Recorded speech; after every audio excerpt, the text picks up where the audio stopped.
একদমই দেখো অভিক, যেমনটা তুমি বলছিলে, আরব দুনিয়ায় উত্তেজনা একবারে চরম পর্যায়ে। যেভাবে ইরানের উপর ইসরায়েল এবং আমেরিকা যৌথভাবে যে হামলা চালাচ্ছে, তাতে বহু মানুষের মৃত্যু হচ্ছে এবং তাদের ইরানের যে সর্বোচ্চ ধর্মীয় নেতা আয়াতুল্লাহ খামেনি, তারও মৃত্যু হচ্ছে আমরা জানি। এরই পাল্টা হিসেবে হামলা কিন্তু ইরানও চালাচ্ছে এবং পশ্চিমের যে দেশগুলো, সেই বিভিন্ন দেশে কিন্তু ইতিমধ্যে ড্রোন হামলা চালাচ্ছে ইরান। তবে এই পাল্টা হামলার জেরেই কিন্তু এক ভারতীয়র মৃত্যু হয়েছে বলে জানা যাচ্ছে। ওমান উপকূলে একটি তেলবাহী জাহাজে মানববিহীন ড্রোনের আঘাতে মৃত্যু হয়েছে বলে জানিয়েছে এবং এই ঘটনাটা ঘটেছে শনিবার দিন। এই তেলবাহী জাহাজের উপরে ড্রোনের হামলা হয় এবং এই যে জাহাজটা, সেটা হচ্ছে মাস্কাট গভর্নরেটের পোর্ট সুলতান কাবুস থেকে প্রায় 52 নটিক্যাল মাইল উত্তর পশ্চিমে যাচ্ছিল, সেখানে হামলাটি চালানো হয়। এমকেডি ভিয়ম নামে এই জাহাজটি, এবং এই জাহাজে প্রচুর পণ্য বোঝাই ছিল। প্রায় 59,463 মেট্রিক টন পণ্য বোঝাই ছিল।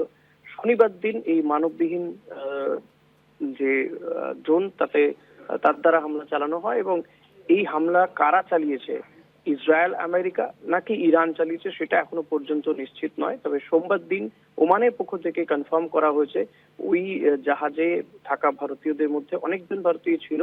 21 জন নাবিক ছিলেন, তার মধ্যে 16 জন ভারতীয়, 4 জন বাংলাদেশি এবং একজন নাকি ইউক্রেনের বাসিন্দা। তার মধ্যে একজন ভারতীয় মৃত্যু হয়েছে বলে ওমান এই বিষয়টা কনফার্ম করেছে সোমবার দিন, অর্থাৎ আজকে এই বিষয়ে কনফার্ম করেছে ওমান।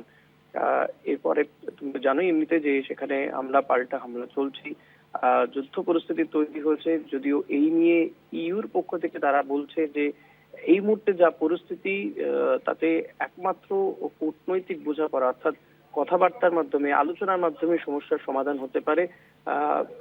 যুদ্ধ কখনো কোনো সমস্যার সমাধান হতে পারে না বলে তারা বার্তা দিয়েছে। সব মিলিয়ে কিন্তু একদিকে যেমন যুদ্ধ পরিস্থিতি চলছে পশ্চিমের দেশগুলোতে, পশ্চিম এশিয়ার দেশগুলোতে, তেমন অন্যান্য দেশ তারাও এই বিষয়টির উপরে যেমন নজর রাখছে, শান্তির বার্তাও দেওয়া হচ্ছে বিভিন্ন মাধ্যম থেকে।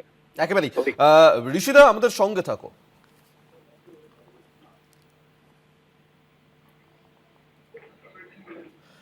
আপনাদেরকে আরেকবার জানিয়ে রাখবো যে ওমানে সেখানে ইরান হামলা চালিয়েছে এবং যে তেলবাহী জাহাজে এই হামলা চালানো হয়েছে তাতেই যে 16 জন ছিল তার মধ্যে ভারতীয় ছিলেন এবং ইরানের এই হামলাতেই প্রথম ভারতীয়র মৃত্যুর খবর। পশ্চিম এশিয়াতে যে যুদ্ধ পরিস্থিতি, সেই যুদ্ধতেই এবার প্রথম ভারতীয়র মৃত্যুর খবর।